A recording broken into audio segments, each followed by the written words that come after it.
The War with Grandpa by Robert Kimmel Smith.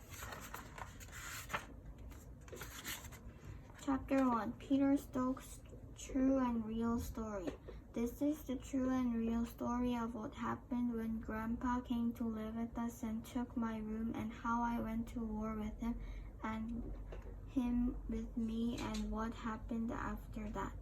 I am typing it out on paper without lines on my dad's typewriter because Mrs. Klein, she's my 5th grade English teacher, said that we should write a story about something important that happened to us and to tell it true and real, and put in words that people said if we can remember, and to put quote marks around them and everything. She also said to keep the sentences short. Looking back on how I began, I can see I'm doing terrible already. The first 2 sentences took up almost half of the page. My little sister Jennifer just came in and asked me what I'm doing, and I told her.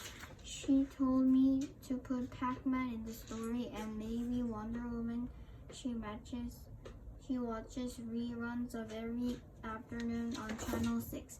No, I said, why not? Because it is a story about Grandpa and me, silly. Not some makeup thing like on TV.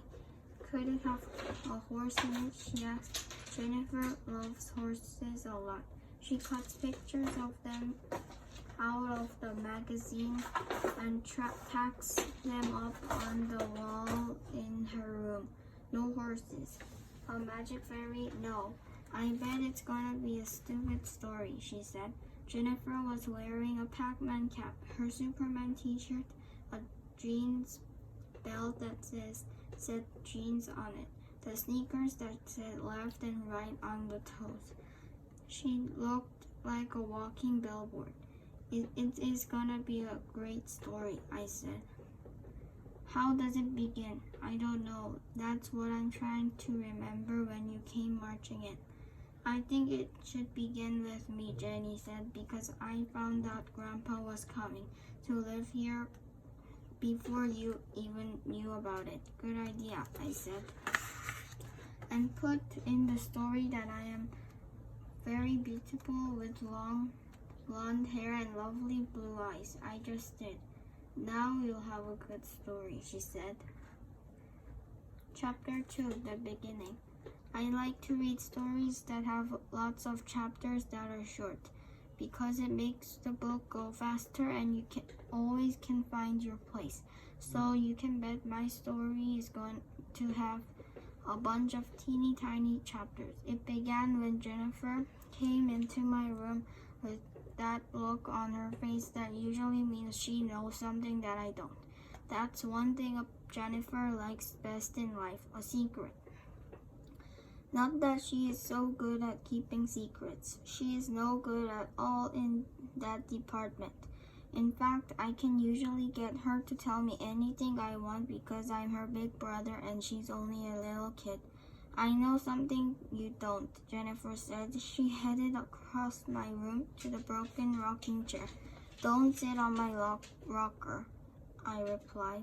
She looked at me and made one of her faces where her eyes rolled back in her head and she pouts. Why not? Because you will make the arm pop out of the back like you always do because you rock too hard.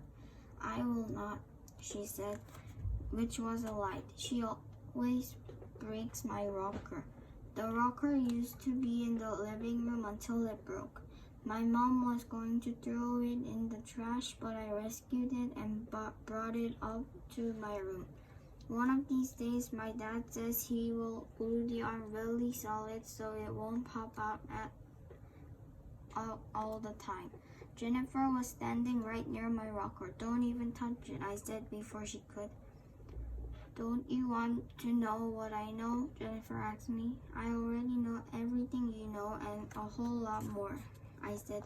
I picked up the book on my bed like I didn't want to talk anymore and pretended to begin reading. It's about Grandpa. I kept on reading. Grandpa Jack. I ignored her. From Florida. That made me laugh.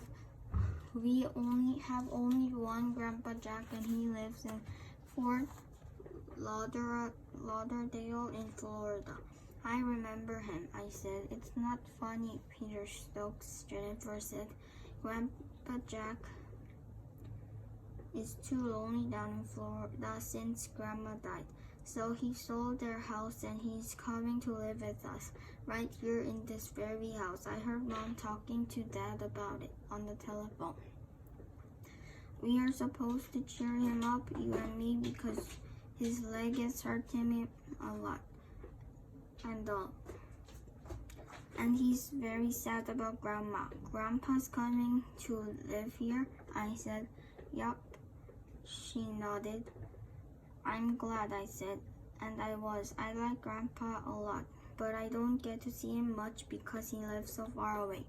For once you found out a good secret, Jenny, I said. That's not the secret, she said, putting her hand on her hip and posing like a statue or something. Where do you think his room will be? I don't know, upstairs on the 3rd floor, probably in the guest room.